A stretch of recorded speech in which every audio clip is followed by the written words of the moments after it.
కాబట్టి దీని మీద కూడా తక్షణం స్పందించాలి. అన్నిటికన్నా ఇంపార్టెంట్ ఇప్పుడు కృష్ణా వాటర్ బోర్డు మీటింగ్ మన జరగబోతా ఉన్నది హైదరాబాద్లో.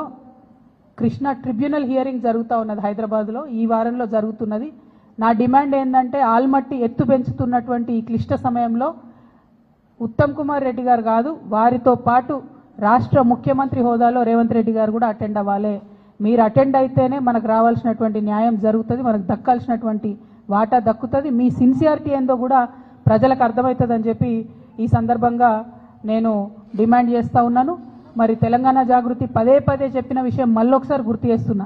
ఇదంతా ఎందుకు జరుగుతుందంటే నీళ్ల విషయంలో ఆంధ్రాలో పనిచేసినటువంటి ఆదిత్యనాథ్ దాస్ గారిని తెలంగాణకు అడ్వైజరీగా పెట్టుకున్నప్పటి నుంచే ఈ ఇబ్బందులన్నీ జరుగుతున్నాయి. వారిని తక్షణమే తొలగించండి. వారికి మన తెలంగాణ మీద ప్రేమ ఎందుకుంటుంది, కనీసం మీకుందని మీరు నిరూపించుకోండి, మీరు ఆలోచన చేయండి, కృష్ణానదిని కాపాడండి అని చెప్పి నేను ప్రభుత్వాన్ని డిమాండ్ చేస్తూ ఉన్నాను. Thank you. జై తెలంగాణ, జై జాగృతి కృష్ణ. Thank you. జై తెలంగాణ.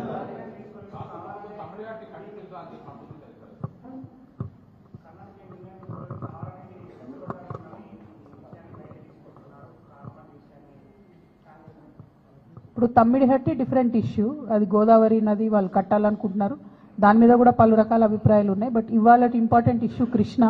మీరు అన్నట్టు వాళ్ళు చెప్పకపోవడం ఏం లేదు, బాజాప్తా కర్ణాటకలో క్యాబినెట్ మీటింగ్ పెట్టి వాళ్ళు 70,000 కోట్లు ఫేజ్ వైజ్గా ఎట్లా రిలీజ్ చేస్తామని ఫండ్స్ కూడా వాళ్ళు రిలీజ్ చేయడం జరిగింది. అదేవిధంగా ల్యాండ్ అక్విజిషన్ ఫేజ్ వైజ్ ఎట్లా చేస్తామని కూడా వాళ్ళు ప్రాపర్ ప్రణాళిక రూపొందించుకొని క్యాబినెట్ అంతా కూడా ఒక దగ్గర కూర్చొని చెప్పిన తర్వాత నిర్ణయం జరగలేదు అని చెప్పి ఇట్లాంటి మాటలు మాట్లాడడం నిజంగా కూడా మీ మహబూబ్ నగర్ బిడ్డలకు, నల్గొండ బిడ్డలకు వాళ్ళకు ద్రోహం చేయడం తప్ప ఇంకోటి కాదని చెప్పి నేను భావిస్తూ ఉన్నాను.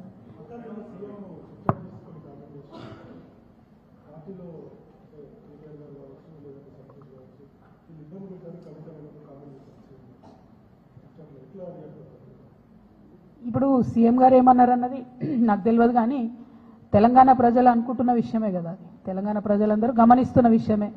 ఇప్పుడు బీఆర్ఎస్ పార్టీ సోషల్ మీడియా నన్నే దాడి చేస్తుంది, హరీష్ అన్న మీడియా నన్నే దాడి చేస్తుంది, సంతోష్ అన్నకున్న సీక్రెట్ మీడియా నన్నే దాడి చేస్తుంది. అందరు కలిసి నా మీద దాడి చేస్తున్నట్టే కదా, అలా కొత్త ఏం లేదు, అది మీ అందరి దృష్టిలో కూడా ఉన్నది కాబట్టి అది కొత్త ఏం లేదు, వింతేం లేదు. Thank you.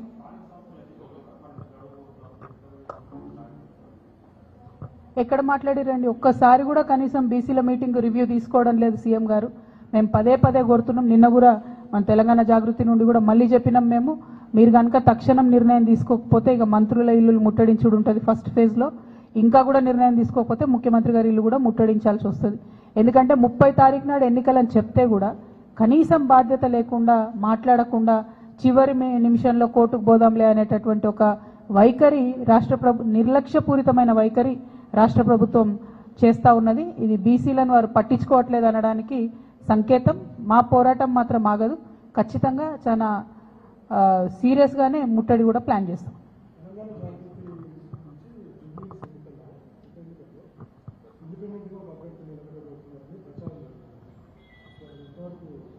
ఏంటంటే నేను బతుకమ్మ చెప్తే మీరు కృష్ణ నీళ్ళు వేయరేమో అని, దానికైనా రేపటి నుంచి బతుకమ్మ సంబరాలు ప్రారంభమవుతున్నాయి. ముందుగానే తెలంగాణ ఆడబిడ్డలందరికీ కూడా బతుకమ్మ పండుగ శుభాకాంక్షలు తెలియజేస్తూ ఉన్నాం. మరి ఎట్ ద సేమ్ టైం వచ్చినటువంటి ఆహ్వానాలన్నింటినీ కూడా పరిశీలన చేసి దాని ప్రకారం ఒక షెడ్యూల్ తయారు చేసుకోవడం జరిగింది. ఆ షెడ్యూల్ కూడా నిన్న మీ అందరికి కూడా రిలీజ్ చేయడం జరిగింది. అందులో భాగంగా మొదటి రోజు చింతమడకకి వెళ్తూ ఉన్నాము. మరి అట్లానే తర్వాతి కార్యక్రమాలన్నింటినీ కూడా మీకు చెప్పడం జరిగింది. అట్లానే ఎప్పుడు చేసినట్టే తెలంగాణ జాగృతి నుండి కూడా ఈసారి ఒక పాట కూడా మళ్ళీ చేస్తూ ఉన్నాము.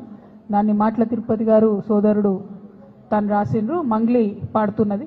సో ఈరోజు ఈవినింగో రేపు మార్నింగో అది కూడా రిలీజ్ అవుతుంది.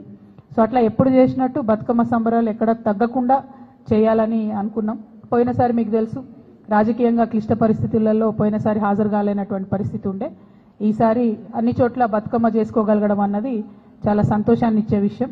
అయితే ఈ సందర్భంగా ముఖ్యమంత్రి గారిని నేను మళ్ళీ డిమాండ్ చేస్తున్నా, బతుకమ్మకు చీరలు ఇచ్చినారు ఇదివరకు, మీరు ఒకటి కాదు నేను 2 ఇస్తా అని చెప్పారు. 2 లేవు, 1 లేదు, ఎక్కడా లేదు. కాబట్టి బతుకమ్మకు మా ఆడబిడ్డలందరికీ చీరలు ఇవ్వాలని చెప్పి డిమాండ్ చేస్తూ ఉన్నాను. ఎట్ ద సేమ్ టైం దాన్ని ఆ చీరకు ఇంద్రమ్మ అని పేరు పెట్టకుండా బతుకమ్మ చీర అని ఉంచితేనే బెటరు. ప్రతి సందర్భంలో తెలంగాణ యొక్క అస్తిత్వాన్ని తుడిచేసేటటువంటి కుట్ర జరుగుతున్నది మీ ప్రభుత్వంలో. అట్లా కాకుండా బతుకమ్మకు మీరు చీర ఇస్తే బతుకమ్మ చీర పేరుతోనే ఇవ్వండి, లేదా ఏదైనా తెలంగాణ ఆడబిడ్డ పేరుతో ఇవ్వండి, అంతేగాని ఇంద్రమ్మ పేరుతో మాత్రం ఇవ్వద్దు. ఇప్పటికే కుట్రపూరితంగా ఈ ప్రభుత్వం తెలంగాణ తల్లి దగ్గర నుండి బతుకమ్మను దూరం చేసింది. ఇప్పుడు తెలంగాణ ఆడబిడ్డల దగ్గర నుంచి బతుకమ్మ చీరను దూరం చేసింది. ఇటువంటి పరిస్థితి రాకుండా శ్రద్ధ పెట్టి ఆడబిడ్డల పట్ల గౌరవాన్ని, మన పండగలు, మన సంస్కృతి పట్ల గౌరవాన్ని పెంపొందించే కార్యక్రమాలు ప్రభుత్వం చేయాలని చెప్పి నేను డిమాండ్ చేస్తాను.